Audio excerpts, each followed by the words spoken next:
Vamos fazer nossa oração, pessoal. Senhor, nosso Deus e querido Pai, estamos diante da Tua santíssima presença, regozijadas, meu Pai, por essa oportunidade de estarmos meditando na Tua palavra. A Tua igreja, meu Pai, ao redor desse mundo está sofrendo, porque em muitos lugares, meu Pai, a perseguição tem sido acirrada e cada dia que passa ela cresce. Mas ainda assim nós sabemos que a igreja do Senhor prevalecerá. E enquanto, meu Pai, nós temos a oportunidade, a possibilidade de estarmos meditando livremente na Tua palavra, podermos cogitar das coisas do Espírito, nós te agradecemos por isso e vamos continuar fazendo incansavelmente. Ainda que estejamos aqui, meu Pai, depois de um dia cansativo, cada um aqui com sua história, com sua realidade, com seus problemas, mas todas, meu Pai, com o desejo ardente de te conhecer e de crescer em ti, de ser nutrida por ti. E é por isso, Espírito Santo, que nós entregamos essa meditação em tuas mãos, que o Senhor venha falar conosco e que cada uma dessas palavras venham ser plantadas dentro da gente, que ela venha dar fruto e que esse fruto, meu Pai, venha ser parte do teu reino no céu. É isso que nós te pedimos. Desde já nós te agradecemos na certeza de que tu estás conosco e toda essa meditação vai ser conduzida pelo teu Espírito. Amém e graças a Deus. Amém, povo lindo. Então nós vamos começar hoje o capítulo 11 de João, tá certo? E começa assim, ou melhor, vamos falar de como terminou o último, né?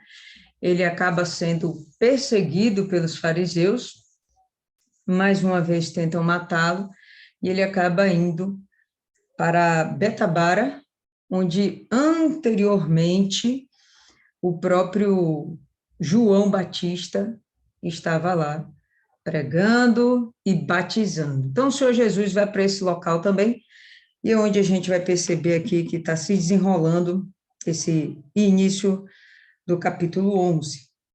Estava enfermo Lázaro de Betânia, da aldeia de Maria e de sua irmã Marta. Essa Maria, cujo irmão Lázaro estava enfermo, era a mesma que ungiu com bálsamo o Senhor e lhe enxugou os pés com os seus cabelos. Quando a gente vê o texto falando, pontuando, né, definindo essa aldeia como sendo a aldeia de Maria, a aldeia de Marta, parece que ele está falando para pessoas que já conhecem a elas.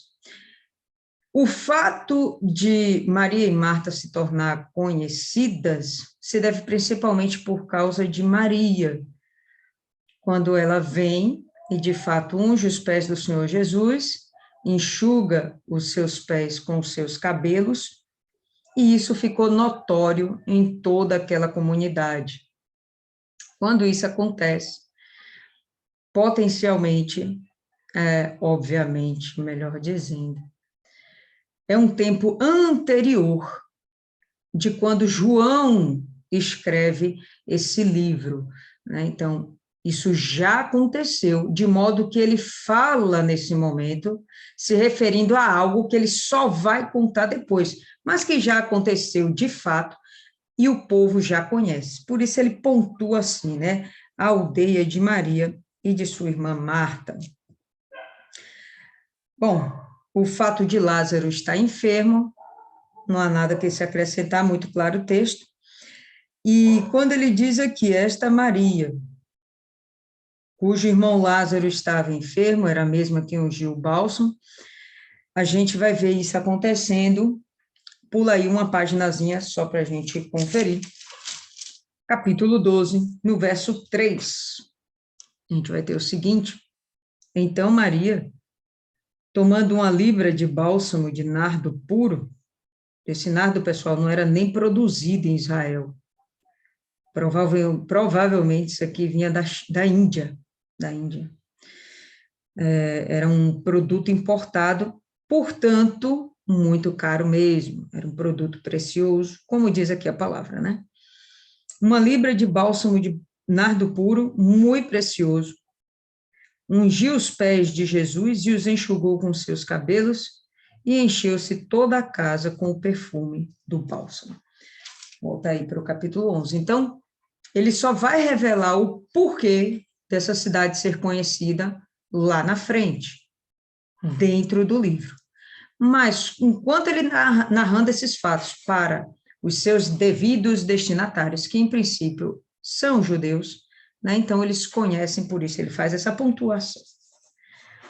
Mandaram, pois, as irmãs de Lázaro dizer a Jesus: Senhor, está enfermo aquele a quem amas.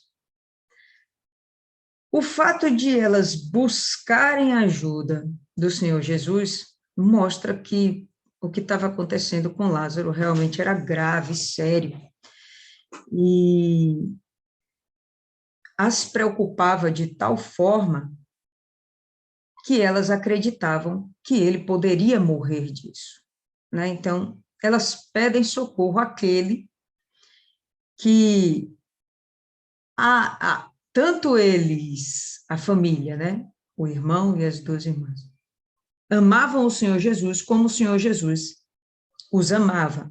Então, mostra aqui uma relação de muita intimidade, que pode ser simplesmente por uma simples amizade, ou pode ser também por algum grau de parentesco familiar de fato.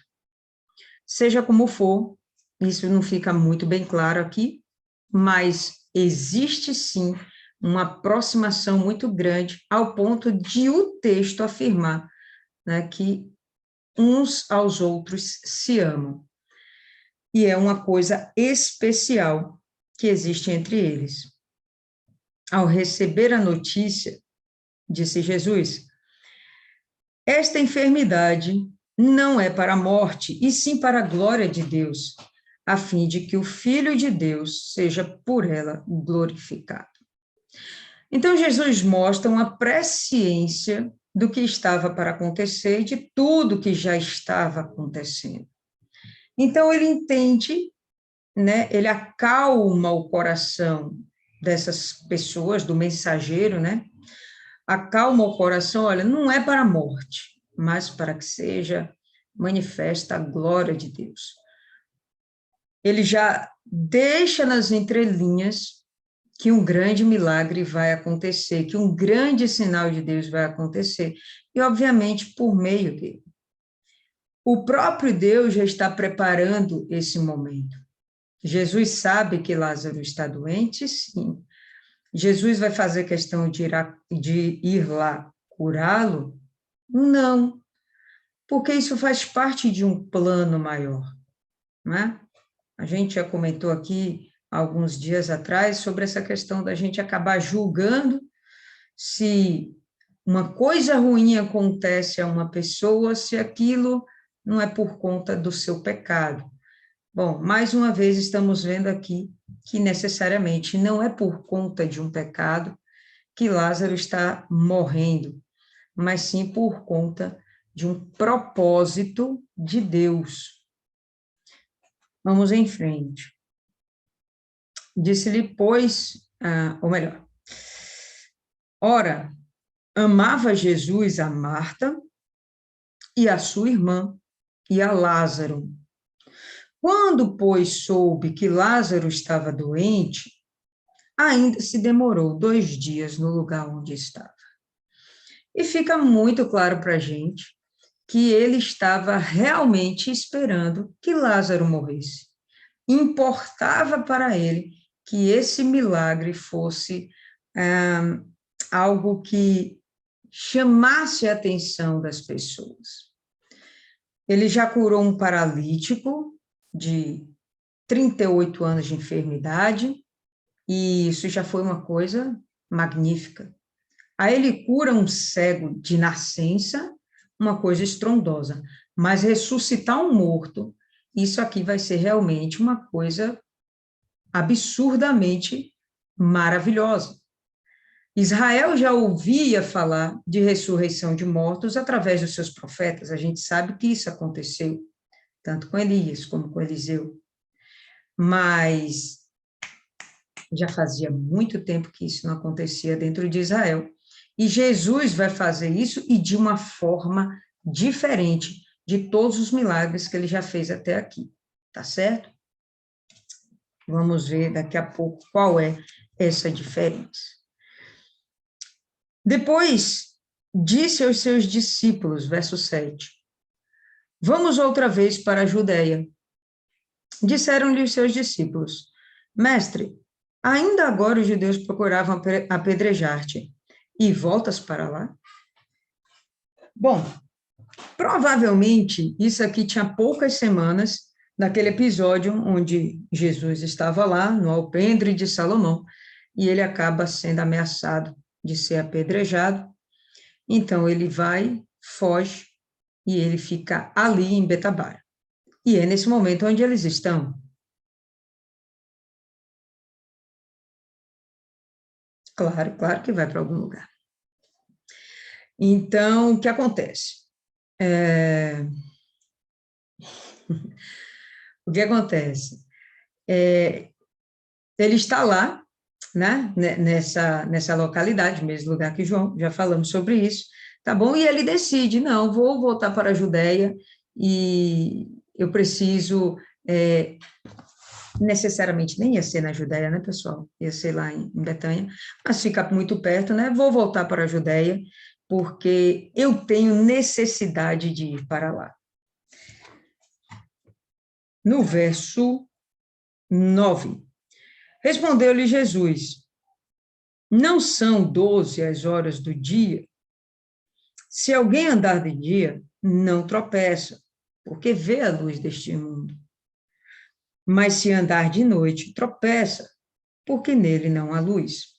Ele já falou isso aqui anteriormente, no mesmo livro de João, e nós já falamos um pouquinho sobre isso. Esse é o momento em que Jesus pode trabalhar. Quando ele fala de ser dia, é o momento onde, primeiramente, ele está vivo e, de forma eficaz, ele pode fazer alguma coisa pelo reino de Deus. Quando ele fala aqui da noite, fala daquele momento em que a pessoa já morreu e realmente não pode fazer mais nada. Espera aí, pessoal. Então, pronto, pessoal, a gente, continuando aqui, quando Jesus fala que é momento de estar na luz, é o momento em que ele tem vida, é o momento que ele pode trabalhar. E diga-se de passagem, se aquele momento ele foi chamado para trabalhar, ele simplesmente vai trabalhar. E ele não vai retroceder no propósito que ele tem de fazer toda a obra que o Pai lhe enviou para fazer. Então, né, não são 12 as horas do dia, se alguém andar de dia, não tropeça. Então, eu tenho que trabalhar de dia, porque vejo a luz desse mundo, porque eu ainda estou acordado, estou desperto, estou vivo. Mas se andar de noite, tropeça, porque nele não há luz. Isso dizia, e depois lhes acrescentou, nosso amigo Lázaro adormeceu, mas vou para despertá-lo. E eu não sei por que cargas d'águas, os discípulos entendem que ele simplesmente realmente está dormindo.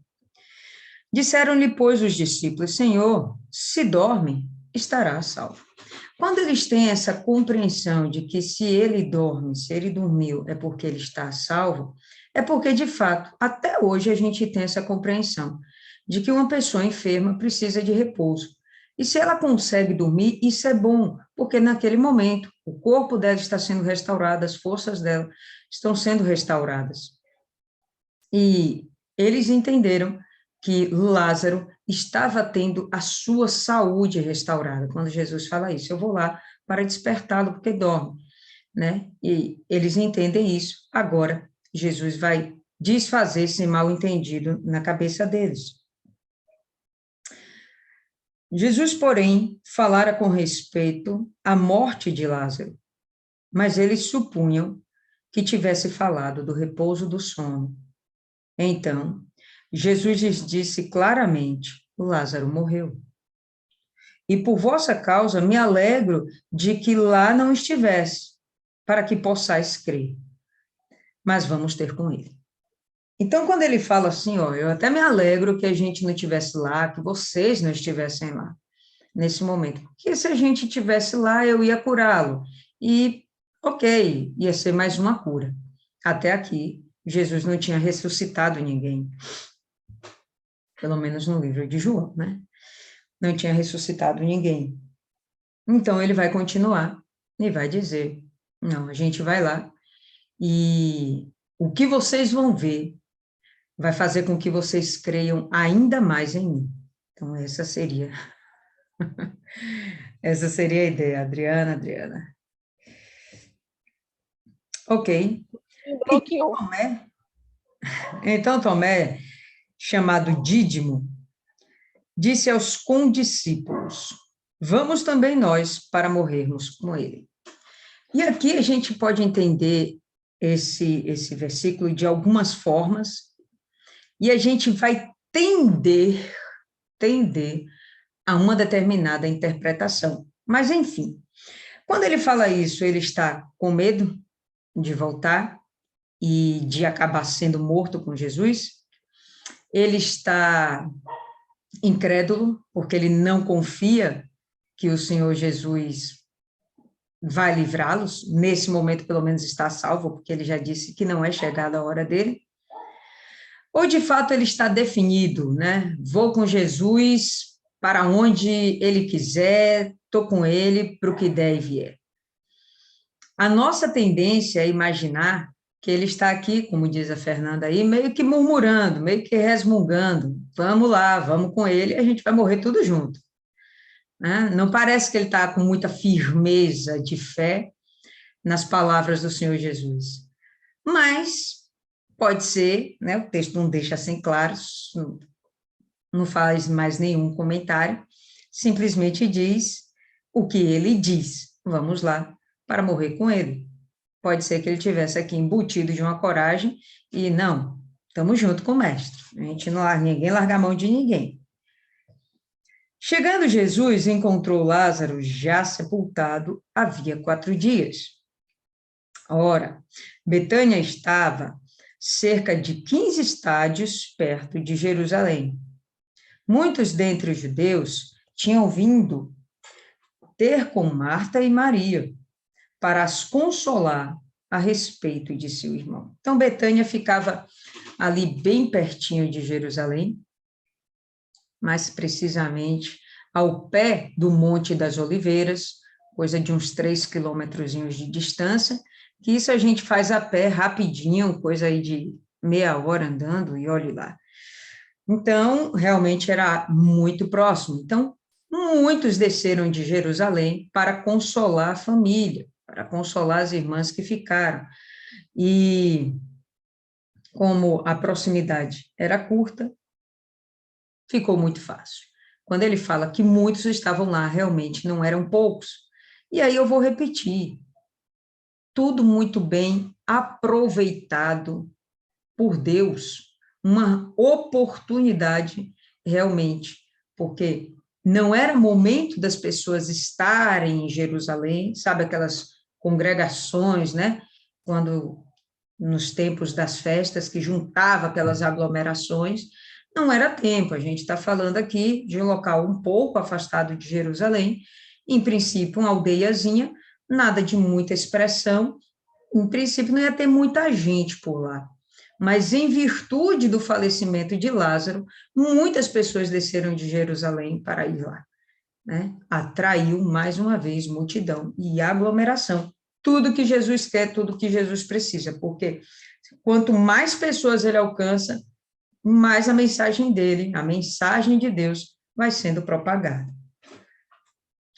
Ok, muitos dentre os judeus tinham vindo ter com Marta e Maria para as consolar a respeito de seu irmão. Marta, quando soube que vinha Jesus, saiu ao seu encontro. Maria, porém, ficou sentada em casa. Então, quando Marta sai, parece, inclusive, dá a entender que Marta é a irmã mais velha, parece que ela que está, assim, no controle da situação, no comando ali da casa, né? E Maria está desconsolada, muito abatida, ela não tem nem ânimo de sair de dentro de casa. Muito possível realmente que isso tivesse acontecido. Elas, quando enviaram um mensageiro para o Senhor Jesus, elas estavam pedindo socorro. Elas não fizeram uma oração, mas dentro do pedido delas foi assim: Lázaro, a quem tu amas, está muito doente.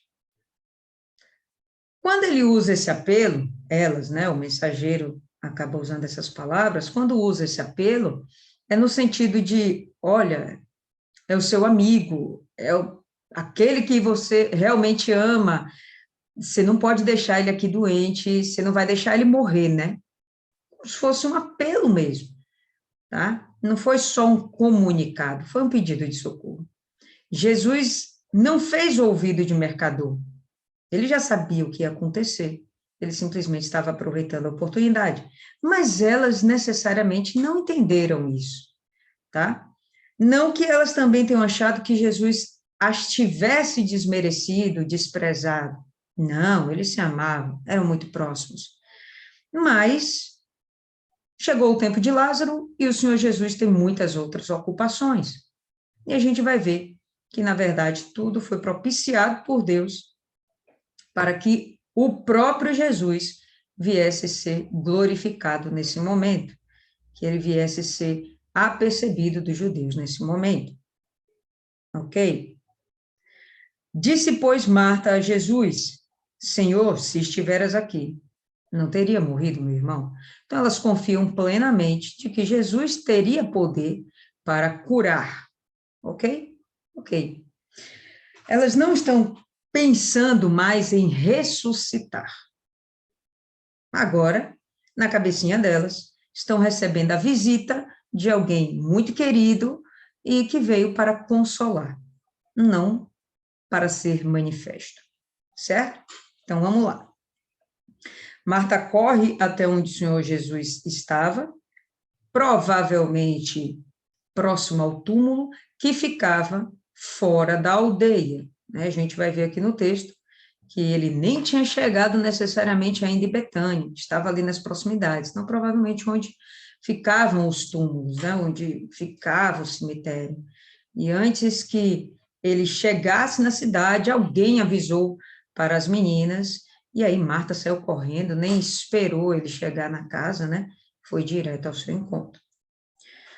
Ok, Senhor, se estiveras aqui, não teria morrido, meu irmão. Mas também sei que, mesmo agora, tudo quanto pedires a Deus, Deus tu concederá. Quando ela manda o pedido de socorro para Lázaro, ou melhor, por Lázaro, ela faz o seguinte: ela teme que Lázaro de fato morra. São duas mulheres, cujo único homem que tem aí relacionado é Lázaro, e sem a presença dele, provavelmente essas mulheres iam ficar desamparadas. Isso era preocupante para aquela época. Uma mulher que não tinha um homem, né, o marido, né, um irmão, o pai, para estar diante delas, era algo preocupante. Né? Imagina que nesse momento aqui, uma das preocupações dela não é necessariamente que Lázaro ressuscite, né? Que a gente vai ver que a esperança dela é que ele ressuscite no pós-vida, né? Quando todos vão ser ressurretos, beleza. Mas tudo que o Senhor pedir, Deus concede, então eu imagino que seja, venha nos consolar, venha nos prover, né? Venha nos ajudar. Declarou-lhe Jesus: teu irmão há de ressurgir. Eu sei, replicou Marta, que ele há de ressurgir na ressurreição, no último dia. Essa é a fé dela. Não agora. Agora ele está morto, está fedendo, está lá no meio das pedras. Disse-lhe Jesus: eu sou a ressurreição e a vida. Quem crê em mim, ainda que morra, viverá. E todo o que vive e crê em mim não morrerá eternamente. Crês nisto? Então, quando Jesus fala isso, você vai entender aqui de duas formas. Um primeiro momento, onde ele vai estar falando de uma forma física mesmo, bem material, tá certo? Onde ele tem o poder de devolver a vida, e ele vai falar também de uma forma espiritual, da vida eterna, tá certo? Aquele que crer nele, ainda que morra, terá vida eterna, tá? E, anteriormente, eu sou a ressurreição e a vida, quem crê em mim, ainda que morra, não viverá, e todo que vive e crê em mim, não morrerá eternamente. Crês nisto? Sim, Senhor, respondeu ela, eu tenho crido, isso não é de agora, não é porque o Senhor está me falando isso, é porque eu já ouvi isso antes, o Senhor já conversou isso comigo aqui dentro de casa, sabe, aqueles bate-papos que tínhamos quando estávamos reunidos, então eu creio no Senhor, sim, claro que creio. Eu tenho crido que tu és o Cristo, és o Messias, o Filho de Deus, que devia vir ao mundo. Tendo dito isto, retirou-se e chamou Maria, sua irmã, e lhe disse em particular, o mestre chegou e te chama. Ela, ouvindo isto, levantou-se depressa e foi ter com ele. Pronto, agora a Maria assume um novo ânimo e ela simplesmente atende ao chamado do Senhor Jesus e vai ter com ele lá onde ele está. Não dentro de casa, não em Betânia, lá próximo ao túmulo de Lázaro. Pois Jesus ainda não tinha entrado na aldeia, mas permanecia onde Marta se avistara com ele. Os judeus, que estavam com Maria em casa e a consolavam, vendo-a levantar depressa e sair, seguiram-na, supondo que ela ia ao túmulo para chorar. Então, como eles estavam lá, era hábito de Israel. Quando alguém morria, o povo ia lá para chorar o morto, e às vezes isso acontecia realmente durante dias, 7 dias, 30 dias. E aquele povo, quando tinha esse primeiro momento, né, os primeiros 3 dias, os primeiros 4 dias, eles iam de quando em quando chorar o morto, né, se lamentar. E quando eles iam lá, né, os familiares, os parentes, os chegados, os amigos também iam junto, né, para consolar a família, aquele que estava desolado. Então seguiram-na, supondo que ela ia ao túmulo chorar. E isso aí foi também providencial, porque se Jesus não entra na cidade, então ninguém sabe que ele está por lá. Se Jesus fica sozinho no cemitério, então ninguém vai ver milagre nenhum. Mas o fato de Maria sair de lá, e ela que estava desconsolada, desanimada, nem quis sair de casa assim que recebeu a notícia de que Jesus chegou, né? Então estava todo mundo lá consolando. Na hora que ela é chamada por Jesus, literalmente e especificamente, então ela se levanta e vai, e aí todo mundo vai atrás porque ela saiu correndo e ninguém entendeu nada. A louca foi lá, vamos atrás dela. Então, ela levou a multidão, mesmo que sem entender, ela levou a multidão para ver Jesus. Quando Maria chegou ao lugar onde estava Jesus, ao vê-lo, lançou-se-lhe aos pés, dizendo, Senhor, se estiveras aqui, meu irmão não teria morrido. As mesmas palavras de Marta, né? Elas criam que o Senhor Jesus tinha poder para curar. Por quê? Porque já viu isso algumas vezes, né?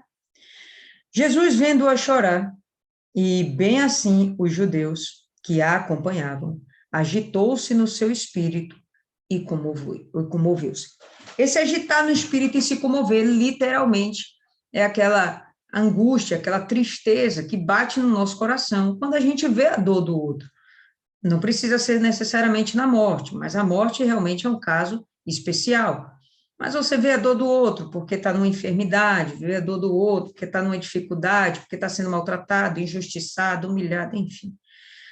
Diante da dor do outro, Jesus mostra dentro da sua divindade algo de literalmente humano. Ele sente uma dor que é literalmente humana. O que mostra que não é tão errado assim, tão errado não. Não é errado você lamentar suas perdas. Estou falando da morte de entes queridos.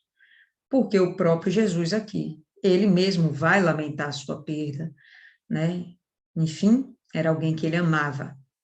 E, independente desse amor por ser alguém íntimo, Jesus amava toda a humanidade, tanto que se entregou por amor à humanidade. Com o espírito lá agitado, comovido, perguntou: onde o sepultastes? Eles responderam: Senhor, vem e vê. E aí vem o versículo mais curto de toda a Bíblia. Jesus chorou. E mostra também essa humanidade do Senhor Jesus, o que é uma coisa que alivia muita gente, de perceber que você pode lamentar suas perdas. Algum tempo atrás eu conversava com um pastor e ele estava longe da sua casa, perdeu o seu pai e não pôde vir ao enterro, porque estava na obra, não dava, estava longe, distante, né? E ele falou que ele prendeu aquela dor, porque ele não podia demonstrar naquele momento. Estava trabalhando para Jesus, estava longe de casa, não pôde chorar o seu morto. Até que um belo dia ele pôde retornar à sua cidade, pôde reencontrar sua família, e ele disse que aí sim ele despencou, e ele chorou a morte do pai.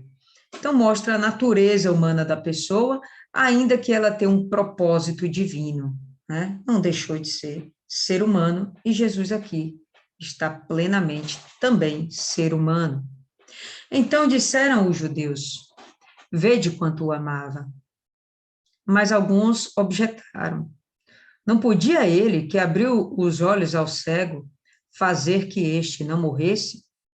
Sempre tem a turminha, né, do contra.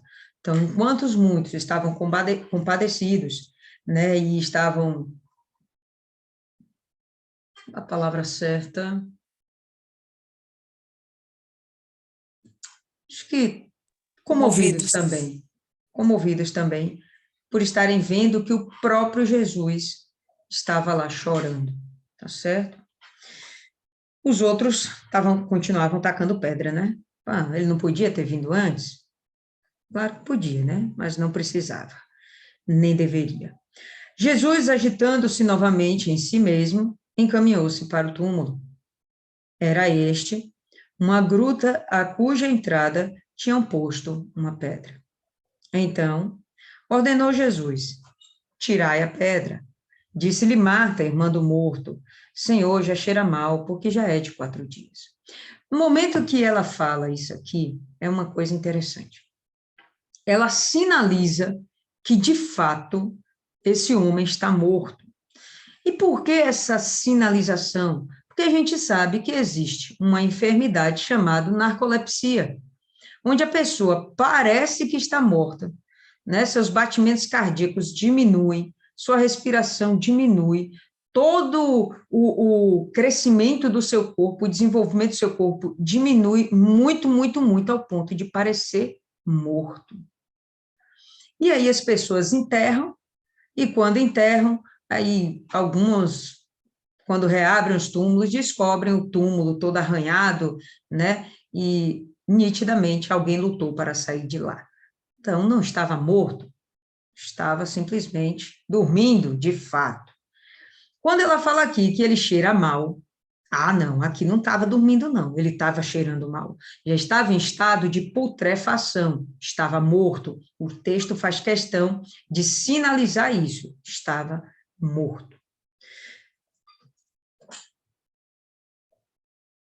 Respondeu-lhe Jesus: não te disse eu que, se creres, verás a glória de Deus?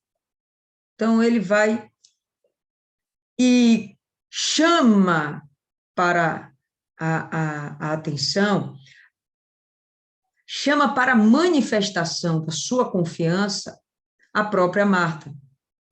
Marta, crê, confia, não duvida. Você vê que se ele tivesse chegado antes, ele tinha poder para curar, mas agora que ele estava decidido a ressuscitar, ela não quer nem que abra o túmulo. Por quê? Porque a fé dela foi limitada, é até aqui. Daqui para lá, não, o Senhor não tem poder para fazer. E por isso a grande oportunidade do Lázaro ter morrido, tá? O fato dele chorar pelo Lázaro mostra que realmente ele estava compadecido. Ele realmente não queria que o Lázaro passasse por isso e nem que a família estivesse passando por isso. Mas, enfim, era necessário. Para quê? Para que vissem a glória de Deus. Olha lá como é que vai ser. Tiraram então a pedra, e Jesus, levantando os olhos para o céu, disse: Pai, graças te dou, porque me ouviste. Quando ele fez a multiplicação dos pães, ele levantou o pão, abençoou. Quando ele fez todos os outros milagres relacionados com saúde, com a vida de pessoas, ele simplesmente deu uma palavra, ele fez alguma coisa, né? Fez o lodo lá, botou no cego, mas ele não necessariamente apresentou essa causa a Deus. Essa é a grande diferença nessa cura agora, nesse milagre, melhor dizendo agora. Porque os outros milagres, as pessoas diziam que ele estava fazendo pelo dedo de Satanás, pelo dedo do diabo.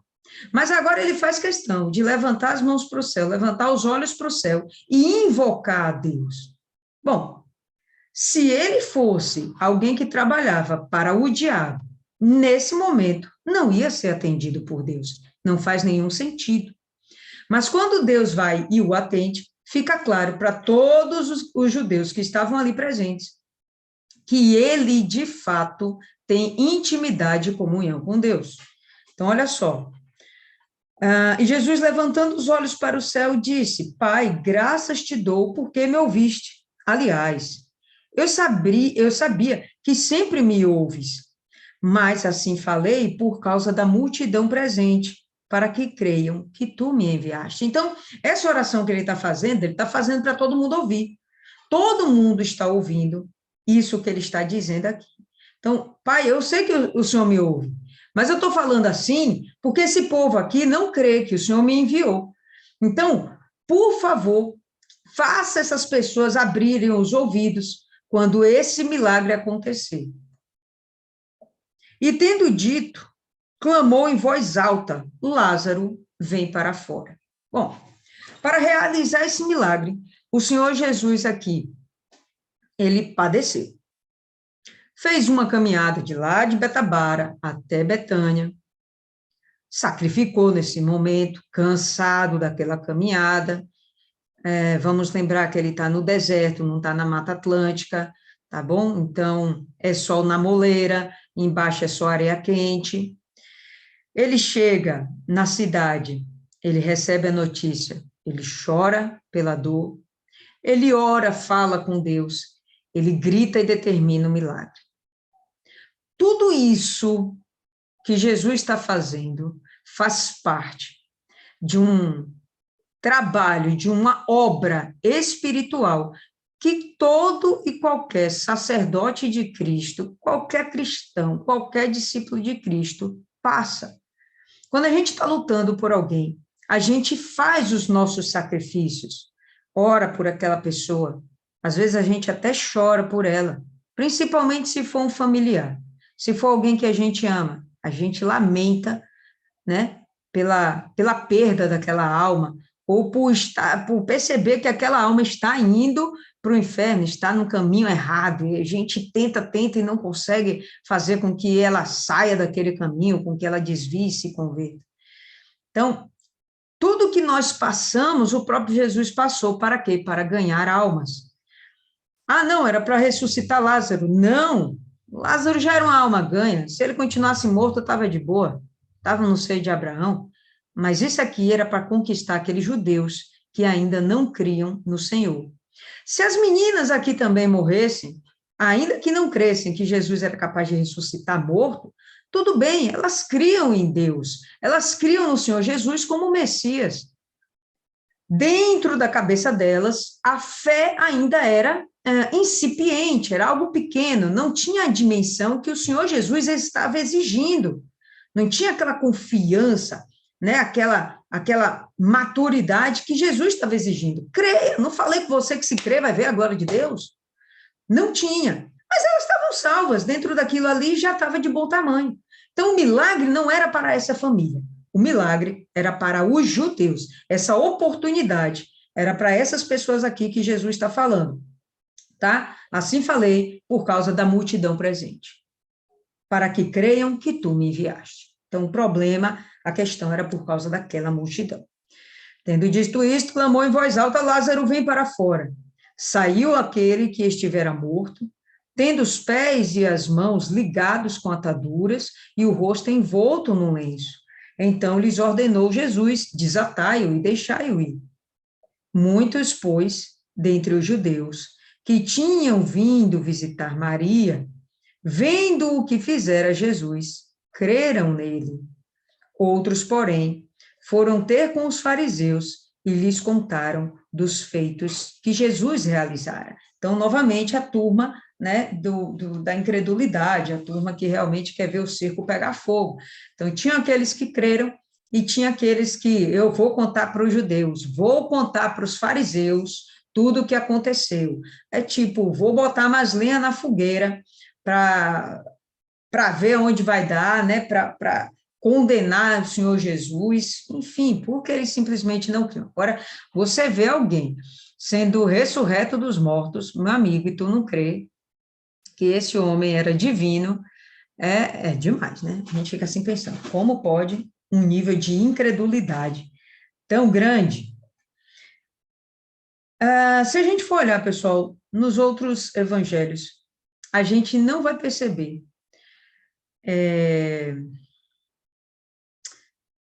os evangelhos relatando esse grau de intimidade entre Jesus e essa família. Vai falar deles, dessa família? Vai. Mas não vai falar desse amor que existia. Só João que está citando isso aqui. Do amor que existia entre eles. Isso não é à toa. Provavelmente, isso aconteceu, essa supressão desse relato nos outros 3 evangelhos, por conta disso que a gente vai ver aqui à frente. As pessoas vão querer matar Jesus e vão querer matar a evidência de que Jesus ressuscitou o morto. Como? Matando o morto. Ou melhor, matando o morto que ressuscitou. Se eles conseguem matar tanto Jesus quanto Lázaro, então essa história vira mito, vira lenda, vira, sabe, passou uma geração, nada aconteceu. Mas se eles continuam lá vivos, né, todo mundo vivo, para testemunhar isso, não, isso é um problema, pelo menos para os fariseus. Então é possível que, enquanto os outros evangelhos estavam sendo escritos, foram escritos, essa família ainda estivesse viva. E para que eles não sofressem uma perseguição maior, isso deve ter sido suprimido.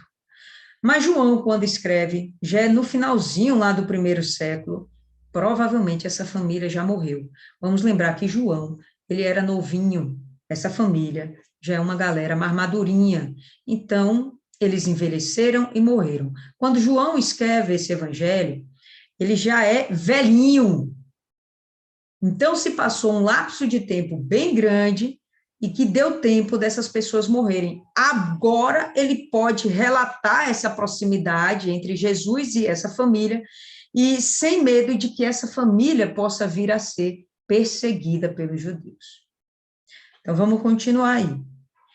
Então, os principais sacerdotes e os fariseus convocaram o Sinédrio, a gente já sabe, né, o STF dos judeus, e disseram: que estamos fazendo, uma vez que este homem opera muitos sinais? Então, a gente vai simplesmente deixar correndo solto, né? A gente não vai tomar nenhuma atitude, vamos realmente deixar esse homem ter o seu nome engrandecido dentre a população? Se o deixarmos assim, todos crerão nele. Depois virão os romanos e tomarão não só o nosso lugar, mas a própria nação, né? Então, eles tinham medo de perder o espaço deles, né? A gente já sabe disso, os fariseus tinham medo de perder a popularidade e a autoridade sobre Israel, eles tinham esse receio, e Jesus era uma ameaça né, factível. Estava ali, estava ganhando as multidões. Cada milagre que ele fazia, muitos acreditavam. Cada milagre que ele fazia, muitos acreditavam. Cada pregação, muitos acreditavam. E por aí ia. E eles sabiam que essa era, inexoravelmente, né, esse era o final de todas as coisas. Se deixarmos assim, todos crerão nele. E sim, todo mundo ia acabar crendo, porque não ia ter depois como refutar. Eles sabem que o Senhor é o Messias, mas eles não querem perder a mamata. Que mamata? De estarem sendo respeitados pelos romanos, tendo uma condição, uma posição social privilegiada, uma condição política privilegiada, e quem é que quer perder essas regalias? Eles não queriam. Caifás, porém, um dentre eles, sumo sacerdote daquele ano, advertiu-os, dizendo: vós nada sabeis nem considerais que vos convém que morra um só homem pelo povo e que não venha a perecer toda a nação. Ora, ele não disse isto de si mesmo. Quem está falando isso é o texto sagrado. Ele não disse isso de si mesmo, mas sendo sumo sacerdote naquele ano, profetizou que Jesus estava para morrer pela nação. Ainda que a gente venha entender que Caifás era um cara do mal, pela posição em que ele estava como sumo sacerdote daquele ano, o Espírito Santo revelou isso a ele. Coisa interessante. O Espírito Santo ainda falava através dele. Era a autoridade constituída naquele momento. Deus vai usar as autoridades. Todo Israel estava submetido àquele sumo sacerdote naquele ano. Todos iam ouvir aquele sumo sacerdote. Ainda que ele não fosse a pessoa mais querida da nação, ele era a autoridade e Deus o usou para falar com a nação e, nesse momento, com o Sinédrio, falar com aqueles que são as autoridades sobre Israel, tá certo? Autoridade espiritual, política, jurídica. Então, ele vai e dá essa profecia, dizendo, né? Cadê? Deixa eu repetir. Vós nada sabeis, né? Vocês não estão entendendo. Vocês não estão considerando, né? Que vos convém que morra um só homem pelo povo e que não venha a perecer toda a nação. Porque se esse homem morre pelo povo, o povo vai ter a oportunidade de salvação. Se esse homem não morre pelo povo, esse povo vai morrer em seus próprios pecados. Então, isso foi uma revelação de Deus. Verso 52, né? Verso 53. Depois, desde aquele dia, resolveram matá-lo. Pronto. Aí já estava decretado que realmente eles tinham de matar o Senhor Jesus. De sorte que Jesus já não andava publicamente entre os judeus. Ele já começou a ter mais cuidado. Por quê, pessoal? Porque ele tinha medo? Não, a gente já sabe que era porque não era chegada a sua hora. Ainda para ele era dia. Ainda para ele havia a luz do sol. Quem é que não vê a luz do sol? Quem está debaixo da terra, morto. Então, para ele ainda tinha muito trabalho a ser feito. Então, ele se retirou para uma região vizinha ao deserto, para uma cidade chamada Efraim, e ali permaneceu com seus discípulos, fazendo o quê? Ensinando.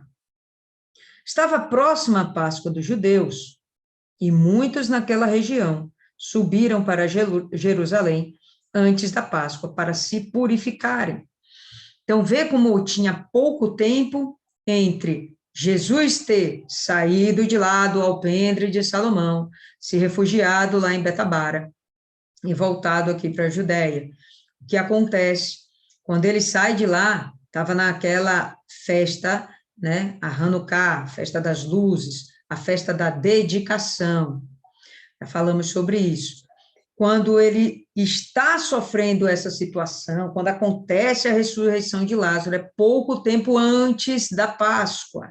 Então, tinha se passado aí algumas semanas, porque A festa do Hanukkah é em dezembro, e a festa da Páscoa é em março, então tinha pouco tempo que isso aqui aconteceu. Então, estava próxima à Páscoa dos judeus. E muitos daquela região subiram para Jerusalém antes da Páscoa para se purificarem, fazia parte do ritual judaico. Lá procuravam Jesus e, estando eles no templo, diziam uns aos outros: Que vos parece? Não virá ele à festa? Ora, os principais sacerdotes e os fariseus tinham dado ordem para, se alguém soubesse onde ele estava, denunciá-lo, a fim de o prenderem. Então, já havia um decreto para que ele morresse. Jesus já sabia disso, independente de alguém ter contado para ele, mas alguém deve ter contado também. Mas, enfim, ele é onisciente, né? Ele já sabia de todas as coisas antes mesmo que tudo acontecesse. Então, ele está cumprindo o tempo dele, e o objetivo é, de fato, pregar o máximo possível, ainda que ele esteja lá em Efraim, com os discípulos, parece que está numa cidadezinha, sem muita expressão, né, refugiado. Não, ele está formando a sua igreja. Como assim? Os 12, né? Vai começar com eles. Então, está sendo lá formado, né, o embrião do que seria a igreja de Cristo. E enquanto ele está lá, quietinho, a igreja continua sendo formatada. Pessoal, alguém tem alguma coisa a acrescentar a respeito? Fala aí. Ou não? Fala aí, Fernanda.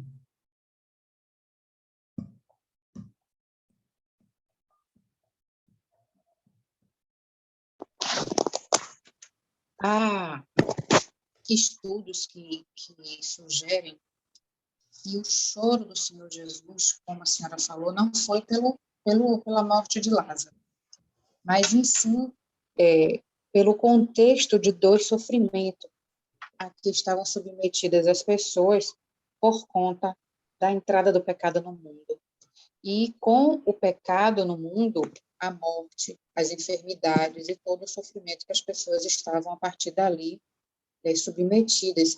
E como o Senhor Jesus, diante de Jerusalém, por algum momento também chorou, se remete a essa questão desse sofrimento dele, por conta do sofrimento do povo, por conta de tudo que essas pessoas vinham sofrendo e não teriam necessidade de sofrer se o pecado não tivesse entrado no mundo a partir de Adão e Eva lá atrás. Perfeito, concordo. Quando ele está lá em Lucas, lembra que ele chora de estar no monte, ele vê, né, Jerusalém, ele chora. Ele fala: Jerusalém, se você soubesse o que vai lhe acontecer, né, resumidamente. Então, o que ele vê já é o melhor, o que ele antevê é o sofrimento que aquele povo vai passar, infelizmente, porque não aceitaram a ele, por não aceitarem a ele.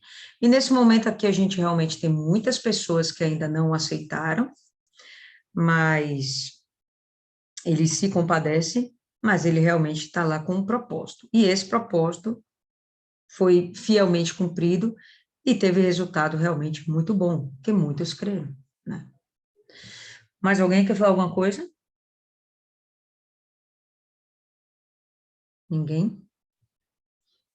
Beleza, pessoal. Então, por hoje a gente fica por aqui. Quem é que faz aí a oração de encerramento?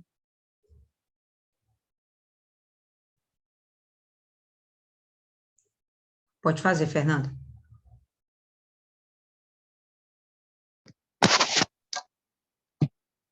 Senhor nosso Deus, Santo, poderoso, eterno Pai, Santo de Israel, grande, soberano e onipotente. Tu que és Senhor sobre todas as coisas, ó Deus, em o nome do Senhor Jesus, nos dirigimos a Ti nesse momento, meu Pai. Na certeza de que inclinas teus ouvidos e teus olhos à nossa oração, Oração de pó, meu Pai, porque nós não somos nada. Nós não somos absolutamente nada, mas ainda assim, o Senhor se atenta, ó Deus, às nossas palavras. E nessa fé, meu Pai, nessa certeza, dirigimos a Ti a nossa petição, o nosso clamor, o nosso pedido, meu Pai, para que voltes a sua atenção aos nossos familiares, meu Pai, para que o Senhor venha a manifestar o Teu poder, a Tua palavra sobre a vida de cada um deles. Que a Tua palavra venha se concretizar, meu Pai, e que haja, meu Deus, haja conversão. Mas, meu Pai, que o Senhor visite a cada um dos familiares destas Tuas servas do grupo de sacrifício, de maneira, meu Pai, que cada um deles seja por Ti alcançado. Espírito Santo, meu Senhor, visita individualmente a cada um. Visita o íntimo, na mente, no coração, nos olhos, meu Pai. Cura as feridas da alma, Senhor. Cura as enfermidades. Que haja libertação, meu Pai. Que haja, meu Pai, o convencimento, Espírito Santo, do erro e do pecado. Que haja arrependimento, meu Pai, e a certeza de que precisam Te buscar. Assim, ó Deus, que haja salvação e haja festa no reino dos céus. De modo, meu Pai, que cada uma dessas Tuas filhas, dessas Tuas servas, que buscam no Senhor caminho para a salvação no reino de Deus, agradece, meu Pai, na certeza de que o Senhor não é homem para que minta, nem filho do homem para que se arrependa e volte atrás na sua palavra. Temos certeza, meu Pai, da salvação dos nossos, e já Te agradecemos. E pedimos também, meu Pai, que o Senhor venha nos renovar nessa noite, para que continuemos firme na fé, meu Pai, buscando Te agradar, buscando Te servir, buscando almas para o Teu reino, e que essa meditação, meu Pai, venha cada dia mais nos fortalecer, venha cada dia mais nos alimentar, para apresentarmos ao Senhor, meu Pai, um serviço, meu Deus, cheios da Tua presença, do Teu Espírito, baseados e fundamentados na Tua palavra. Porque o dia, Senhor, que fizermos algo de nós mesmos, do nosso entendimento, do nosso saber, não será, meu Pai, do Senhor, e não darão bons frutos, meu Pai. Então, que o Senhor venha continuar conduzindo essa meditação, conduzindo a Tua serva, fortalecendo esse propósito, e que nós venhamos ser fortalecidos a cada momento, meu Pai, baseados e fundamentados na Tua palavra e conduzidos pelo Teu Espírito. E nessa certeza, meu Deus, Te damos graças, regozijadas em saber que o Senhor continua cuidando de nós e já agradecendo pela vitória na vida dos nossos familiares. Oramos e agradecemos em nome de Deus que é Pai, do Deus que é Filho, do Deus que é Espírito Santo. Amém. Amém, pessoal. Então, por hoje é só.